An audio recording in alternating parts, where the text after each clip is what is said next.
The mission of the Houston Forensic Science Center is to provide top quality forensic services to the citizens of Houston, and to do so in a timely fashion too. In 2002, there were a series of media reports regarding serious and significant problems with the HPD Crime Lab's DNA section.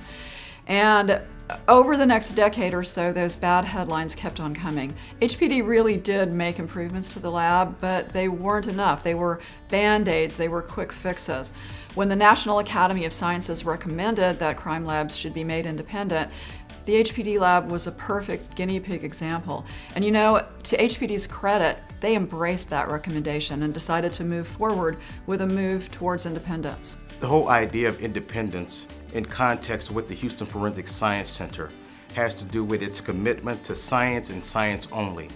It enables the examiners to be an advocate for the data and the data only, thereby protecting against any cognitive biases that may occur. The independence allows us to control the financial mechanisms, the procurement, the hiring practices.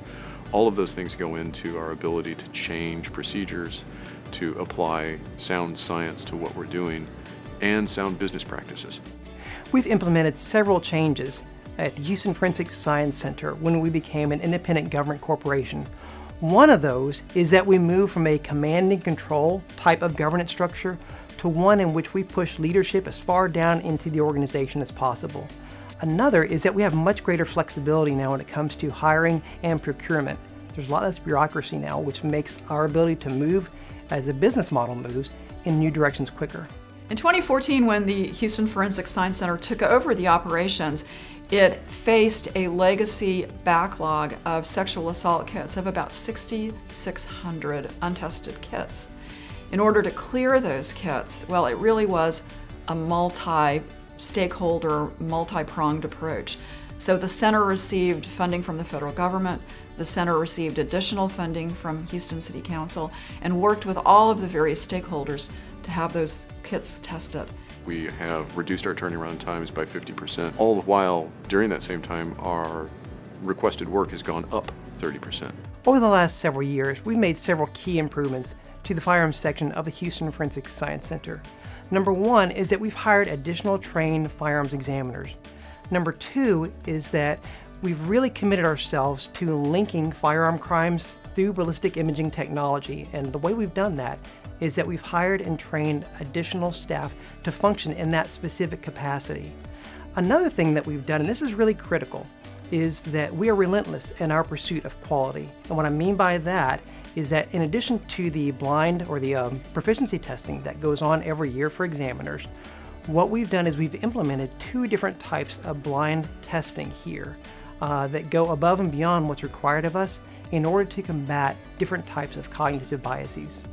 The controlled substances section of the Houston Forensic Science Center has seen an awful lot of improvement over the years. Even before the formation of Houston Forensic Science Center and when we took over operations, performance was improving. At the worst point for the controlled substances section, they were 42,000 cases backlogged. Now the section operates at an average 11-day turnaround time. So this has been the work of a lot of very dedicated individuals in changing processes and improving processes. But it's also been a partnership with the DAs and with Houston Police Department to understand the necessary work that needs to be worked and how to best prioritize that work. The Houston Forensic Science Center is committed to the concept of accreditation simply because it speaks to quality, credibility, consistency, and efficiency. The pool of talent and experience is very small because these particular disciplines are relatively new to the scientific community, and there's a demand to process mobile phones and smart devices and computers. Everything is taped as well, so the surveillance that we gather as well to process and analyze those particular things. Since 2014, when the Houston Forensic Science Center took over the operations of the lab, 7 of the 8 divisions have received international accreditation.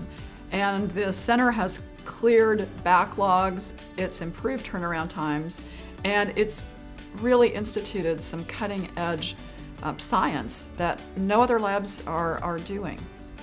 The Houston Forensic Science Center has served as a model for other forensic science organizations around the country in that our independence gives us a lot more flexibility and freedom to operate in ways that really help us to meet the needs of our customers in a much more agile and nimble way that traditional crime labs typically don't have that freedom to do so.